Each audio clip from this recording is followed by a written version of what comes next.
Christmas Eve is a time of great excitement and anticipation. We hear the familiar report from Luke about the arrival of Jesus. We sing our beloved hymns. Some of us enjoy maybe too many of the tasty treats that go along with the season. Churches and homes have lights and decorations. And when we're honest with ourselves, even if we grow older, maybe there's still that hope that there's something special under the tree tomorrow morning. I remember one particular Christmas morning. I want to say I was about 5 or 6. All I wanted that year was the set from Batman. I had carefully made my list and mailed it off to Santa Claus. I was hoping to get Batman and Robin and the Batcave and the Batmobile. And I went downstairs that morning, and from the top of the stairs I could see the presents wrapped under the tree. And I went rifling through them, rapping like a madman. And yes, I found Batman and Robin and the Batcave and the Batmobile. And then I had this look on my face that told my mom something was wrong. As I curiously started to look around under the tree. And my mom sensed that there was something wrong, and she said, "Isn't that what you wanted for Christmas?"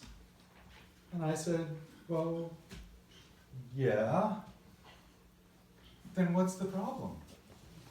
I said, "Well, all this is great, but I needed the bad guy. If they're going around Gotham making everything better, there's got to be the bad guy." And I distinctly wanted the Penguin. The one with the top hat and the tuxedo and the monocle.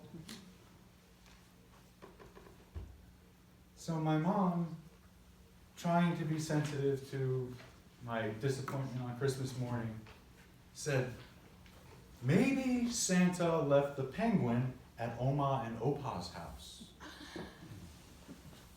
And with all of the authority of a 5 or 6-year-old on Christmas morning, I said, "Mom, Santa would not be that stupid." Well, a couple of hours later, when my grandparents arrived for Christmas dinner, you can imagine the awe and the wonder and the shock as, yes, I opened the Penguin to complete the set. The Penguin was the last of the action figures that I needed to pull all of this together. There's a lot of action in tonight's gospel passage from Luke. Joseph and Mary had traveled I don't know how many miles to get to Bethlehem so she could give birth to the one who brings us all here tonight and brings us all here every Sunday. Notice that Luke tends to almost gloss over the actual birth of the baby. So if you have any doubts or misconceptions that this gospel was written by a man,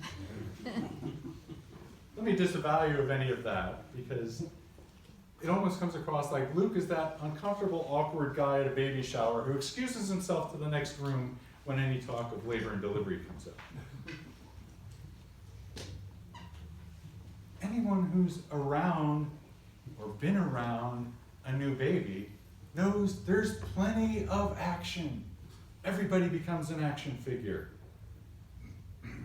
Tradition and hymns tell us that this baby Jesus, no crying he makes. Oh, come on, Luke. I have no doubt that at some point at that first Christmas, Mary and Joseph were bopping the baby around and then deciding which one of them was going to take him out for the ride on the donkey, because that's the only way he was going to go to sleep. And then at some point in the middle of the night, Mary said, "Joseph, where are the diapers?" And Joseph, a new father himself, said, I thought maybe you packed the diapers. And Mary says, "Joseph, think about this. I was carrying the baby. You were responsible for the luggage." So there's plenty of action to go around on this first Christmas. And then God gives us the action figures of the angels. The angel, the messenger of this good news of great joy. And then after quoting from the prophet Isaiah, the angels have done their job. And as far as this portion of the gospel goes, they've exited stage left. That leaves us with seemingly our final of the action figures, our anonymous shepherds. In most Christmas plays, the shepherds might not get as many lines in the script as the other characters. But, as anyone who's been a shepherd knows, they get to hold those really cool staff things. But in Luke's gospel, Luke, who always looks out for the underdog, these shepherds, these action figures take on an entirely important and essential place in the birth of Jesus Christ. Up to this point, everything in that text from Scripture is missing something that's attributed to the shepherds. The shepherds are the first ones who we hear have emotion. They are terrified. Literally, they feared a great fear. Went into this otherwise routine night of watching their flocks. They're startled and interrupted by an angel and this amazing light. For these shepherds, it had started off as a light night like any other, bracing against the overnight chill, taking turns keeping watch so that the flock could be safe. They weren't necessarily sensing that they were anything special. Maybe in the silence of their unspoken hearts, they asked themselves, what am I even doing here? Is this all there is? Just being in a field night after night, looking after the animals? Does any of what we're doing matter? We just make it through the night, make it to dawn, only to do the same thing the next day. But into that monotony, that loneliness of their workday, comes the amazing. Through an angel, the shepherds are called into action, to become vital action figures in this story of wonder.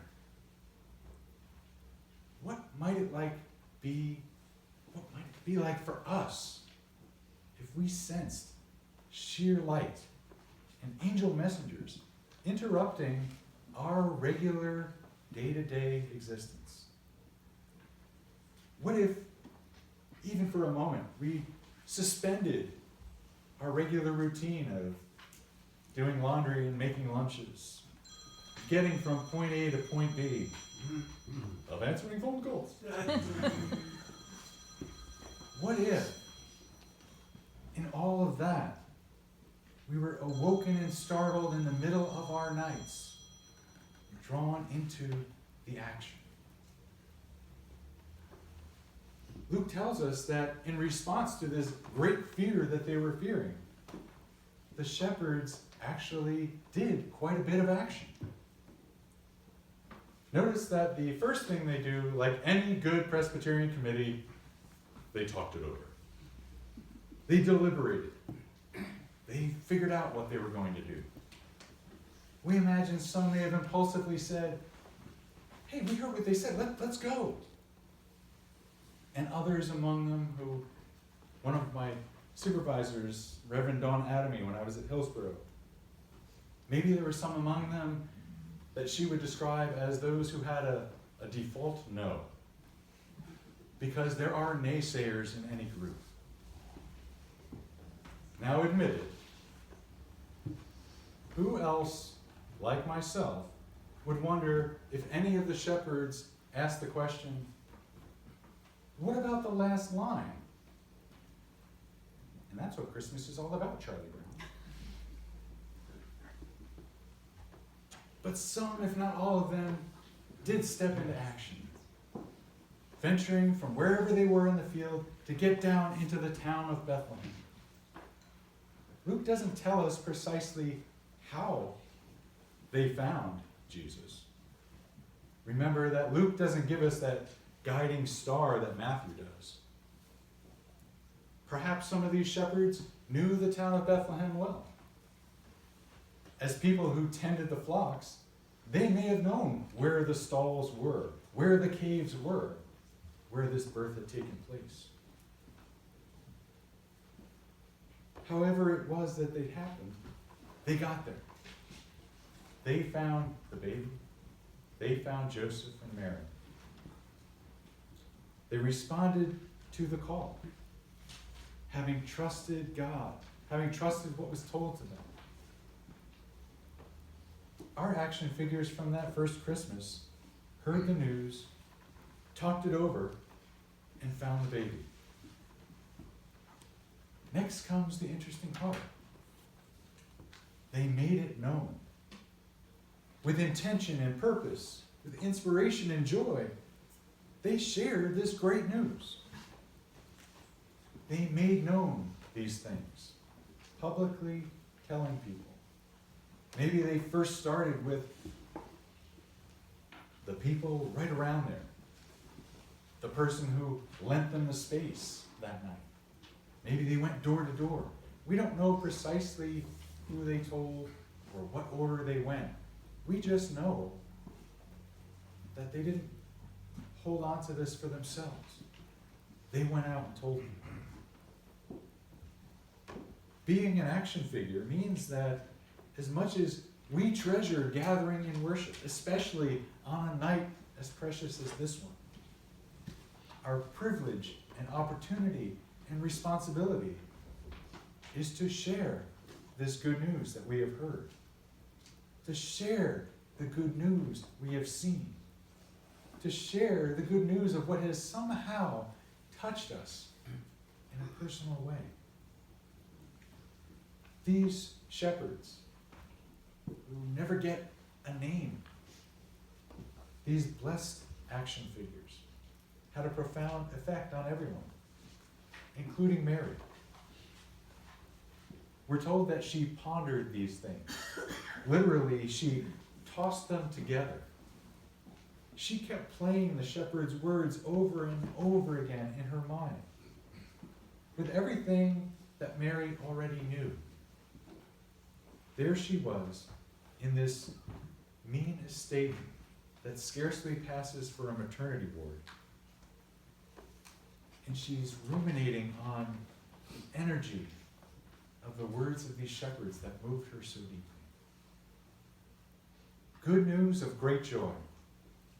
From God to the angel, to the shepherds, to the Bethlehem local yokels, to us all these years later. This year, may we hear what the shepherds are telling us. May we be inspired by these action figures to become people of action ourselves. Move to share what we have seen, what we have heard, what we've experienced, and the love of God in our lives made known to us in God with us. Amen.